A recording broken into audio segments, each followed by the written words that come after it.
जय हिंद, जय भारत। क्या हाल है आप सभी की? उम्मीद करते हैं सब अच्छे होंगे, बढ़िया होंगे, अपने अपने घर पर मौज काट रहे होंगे। तो देखिए, अभी रिसेंटली हमने देखा है कि किस तरह से यहाँ पर भारत और चाइना के बीच के जो संबंध है वो काफ़ी ज़्यादा अच्छे दिख रहे हैं हमें।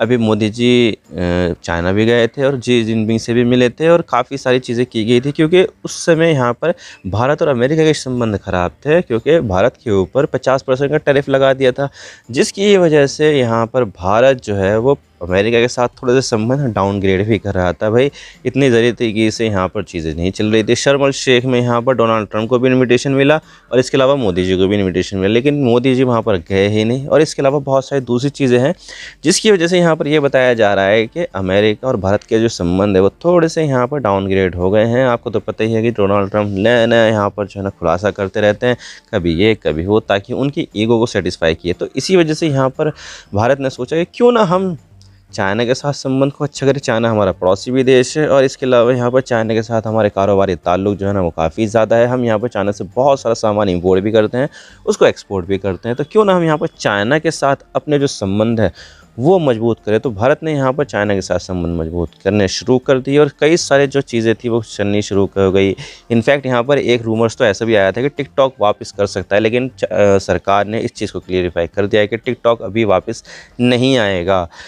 तो देखने वाली बात होगी क्या होता है। लेकिन यहाँ पर ये बात पता चली है कि हमारे जो संबंध, हम कोशिश जो कर रहे थे चाइना के साथ संबंध सही करने की, चाइना बिल्कुल उल्टा कर रहा है। अभी रिसेंटली ये बात सामने निकल कर आई है कि चाइना पैंगोंग लेक जो तिब्बत और इंडिया के बीच में है, उसके पास एक एयर डिफेंस सिस्टम या फिर एक मिलिट्री साइट बहुत ही बड़ा कॉम्प्लेक्स यहाँ पर बना रहा है, जिसमें यहाँ पर एयर डिफेंस सिस्टम भी है, रडार भी है और साथ ही यहाँ पर TEL यानी कि ट्रांसपोर्टर इरेक्टर लॉन्चर, जिसमें मिसाइल्स वगैरह होती है, वो सब भी यहाँ पर निकाले गए हैं, जिससे कहीं ना कहीं यहाँ पर इंडिया को ज़रूर वॉच करना चाहिए। इससे यहाँ पर इंडिया को भी काफ़ी ज़्यादा खतरा हो सकता है आने वाले समय में। तो क्या कर रहा है यहाँ पर चाइना, कितनी दूरी पर है ये, कैसे यहाँ पर इंडिया को मलाइन किया जा सकता है, कैसे यहाँ पर इंडिया को नुकसान पहुँचाया जा सकता है, जिसके बारे में पूरी डिटेल के साथ बात करते हैं। लेकिन उससे पहले आप चैनल पर नए हो ना, सब्सक्राइब जरूर कर देना। आपके एक सब्सक्रिप्शन से मैं कंटेंट बनाने की मोटिवेशन मिलती है। और आप क्या सोचते हो, क्या यहाँ पर भारत को भी पैंगोंग लेक के आसपास एक कॉम्प्लेक्स मिलिट्री साइट बनानी चाहिए? कमेंट सेक्शन में जरूर बताइएगा। तो चलो शुरू कर दो।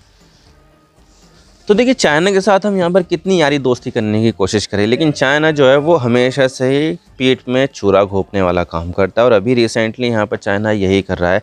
चाइना यहाँ पर पैंगोंग लेक जो इंडिया और तिब्बत के बीच में स्थित है, यानी कि शेयर्ड लेक है, वहाँ पर एक बहुत बड़ा कॉम्प्लेक्स मिलिट्री साइट्स बना रहा है, जिसमें यहाँ पर कई सारी चीज़ें देखने को मिली है। सैटेलाइट इमेजेस से ये सब खुलासा हुआ है।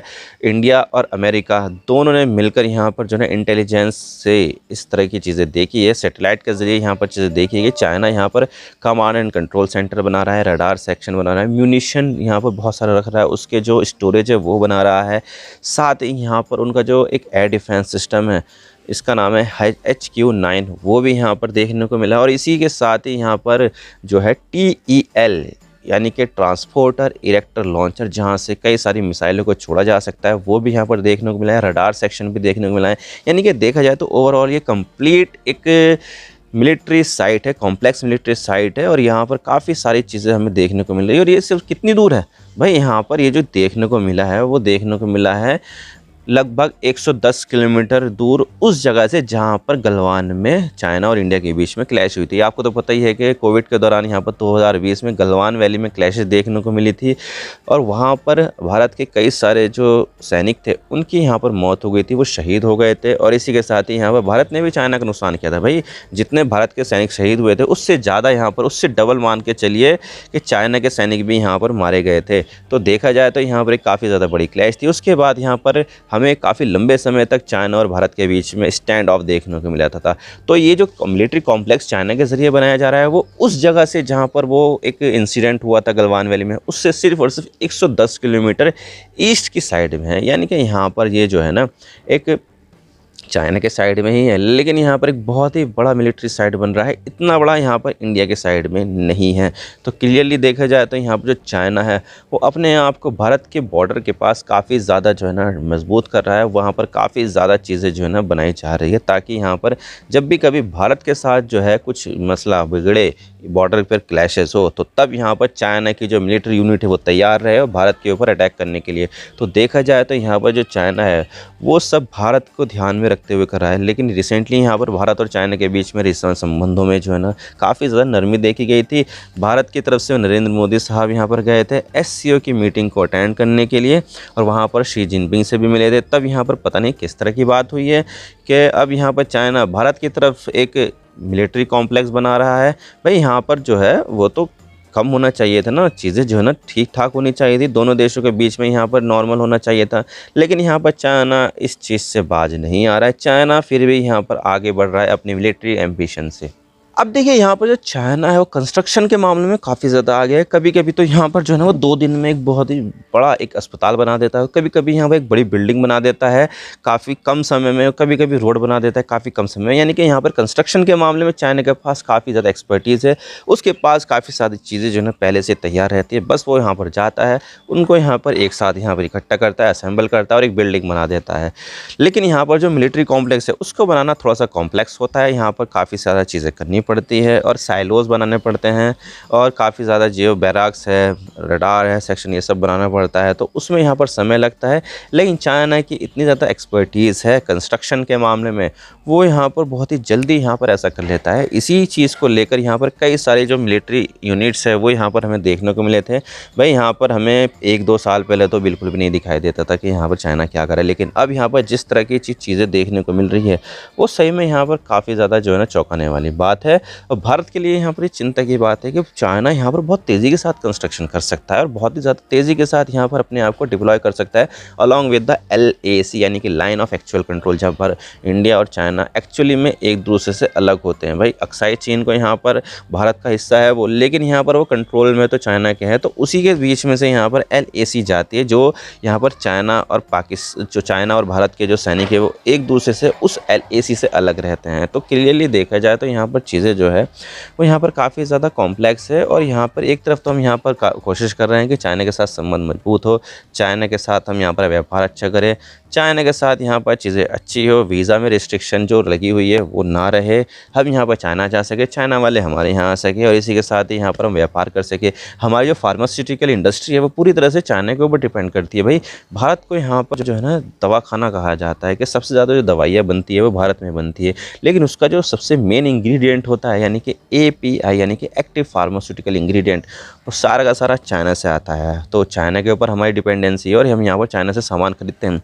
इसके अलावा यहाँ पर चाइना से कई सारी जो कंपनियां हैं वो इंडिया में काम कर रही है, ख़ास तौर से जो टेक्नोलॉजी के सेक्टर में है वो यहाँ पर, जैसे कि मोबाइल बनाने वाली कई सारी चाइनीज़ कंपनियां हैं। हुआवे तो खैर यहाँ पर इंडिया में मिलती नहीं है, लेकिन जो शाओमी है वो मिलती है, MI के फ़ोन आते हैं, रियलमी के, ओप्पो, इसके अलावा वीवो, इसके अलावा यहाँ पर वन प्लस, इसके अलावा यहाँ पर कई सारी दूसरी कंपनियाँ हैं, इन्फिनिक्स वगैरह है, टेक्नो है, ये सब यहाँ पर जो है ना चाइनीज़ कंपनी है। चाइना यहाँ पर व्यापार करता है, भारत के साथ काफ़ी ज़्यादा व्यापार करता है, बहुत ज़्यादा जो है ना पैसे कमाता है, इसी के साथ ही बहुत ज़्यादा सामान भी एक्सपोर्ट करता है। लेकिन दूसरी तरफ यहाँ पर जो चाइना है वो बॉर्डर पर इस तरह की गंदी हरकत कर रहा है कि जिससे यहाँ पर भारत की जो सुरक्षा है वो अंडरमाइन होती है। भारत यहाँ पर आगे बात कैसे करेगा जब यहाँ पर जो चाइना है वो भारत के ऊपर भरोसा ही नहीं कर सकता कि भाई हम यहाँ पर भारत के ऊपर भरोसा करते हैं, हम यहाँ पर मिलिट्री साइट नहीं बनाएंगे।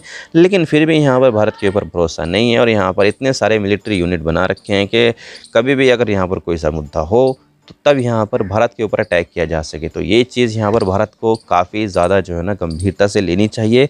और साथ ही यहाँ पर एक तो देखिए डिप्लोमेसी का दरवाज़ा जो है ना हमेशा से खुला रहना चाहिए, और ताकि यहाँ पर जो चीज़ें हैं वो यहाँ पर समझ में आए कि चाइना यहाँ पर करना क्या चाहता है, क्या संदेश देना चाहता है। और दूसरी तरफ भारत को भी तैयार होना चाहिए कि भारत भी अगर ऐसा कुछ हो जाए, कभी युद्ध हो जाए, तो उसके लिए यहाँ पर हमारी जो मिलिट्री यूनिट है वो तैयार रहे, हमारी एयरफोर्स तैयार रहे, हमारी जो मिसाइल्स है वो तैयार रहे, एयर डिफेंस यहाँ पर तैयार रहे। तो क्लियरली देखा जाए तो यहाँ पर जो चाइना है वो बिल्कुल भी भरोसा नहीं करता है और भारत के ऊपर यहाँ पर जो है भरोसा ना करने की वजह से इतने ज़्यादा मिलिट्री कॉम्प्लेक्स बना रखे हैं कि कभी भी भारत के ऊपर अटैक कर दे और बहुत ही लंबे तरीके से और बहुत ही ज़ोरदार तरीके से अटैक कर सकता है चाइना। अब देखिए चाइना जो है ना वो इंडिया को कभी कभी जो है ना सरप्राइज़ भी कर देता है। जैसे कि यहाँ पर डोनाल्ड ट्रम्प ने इंडिया के ऊपर 50% टैरिफ लगाए थे, तो उस मामले में यहाँ पर वो भारत के साथ खड़ा रहा कि ये जो टैरिफ लगाए गए हैं वो बिल्कुल ही यहाँ पर बेबुनियाद है, बिल्कुल ही बकवास है, इसको यहाँ पर हटाया जाना चाहिए। और इसी के साथ ही यहाँ पर भारत और चाइना के बीच में डायरेक्ट फ़्लाइट भी शुरू हो गई और इसी के साथ ही बहुत सारी ऐसी चीज़ें भी शुरू हो गई जिसके बारे में सोचा भी नहीं जा सकता।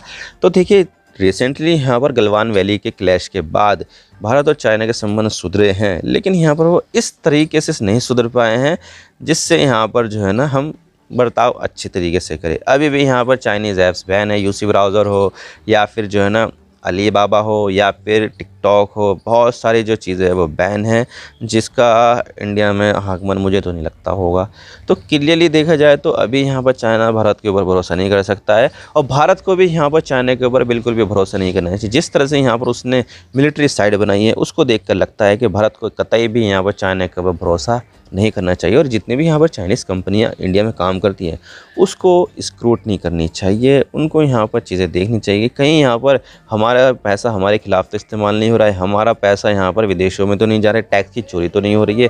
कई बार भारत ने यहाँ पर जो है ना एक्शन लिए हैं, जैसे कि Xiaomi के ऊपर लिया गया है, कई सारी दूसरी कंपनियों के ऊपर भी लिया गया है। तो देखा जाए तो समय समय पर भारत भी यहाँ पर एक्शन लेता है, लेकिन वो एक्शन जो होते हैं वो थोड़े से जो है ना व्यापारिक होते हैं, जैसे कि ऐप्स को बैन करना और इन कंपनियों के बही खातों की जांच करना और रेड मारना, ईडी की छापेमारी करना, ये थोड़े से कमर्शियल होते हैं। लेकिन यहाँ पर जो चाइना है वो थोड़ा सा मिलिटराइज तरीके से यहाँ पर जो है ना भारत को जवाब देता है, जिस तरह से अभी वो दे रहा है। तो देखने वाली बात होगी कि भारत और चाइना के जो संबंध है वो किस तरह से आगे बढ़ते हैं। क्या यहाँ पर जो चाइना है वो इसी तरह से मिलिट्री कॉम्प्लेक्स बनाता रहेगा या फिर भारत भी यहाँ पर इनके जवाब में अपनी तरफ मिलिट्री कॉम्प्लेक्स बनाएगा ताकि यहाँ पर चाइना का मुंह तोड़ जवाब दिया जा सके। ये तो आने वाला वक्त ही बताएगा। आई होप आपको सारी बातें समझ आ गई होगी। अगर वीडियो थोड़ा सा भी पसंद आए लाइक जरूर कर देना और चैनल पर नया हो तो चैनल को सब्सक्राइब जरूर कर देना। आपके एक सब्सक्रिप्शन से हमारे को डालने की मोटिवेशन मिलती है। Thank you for watching. I really appreciate your press time. God bless you all. Now signing off.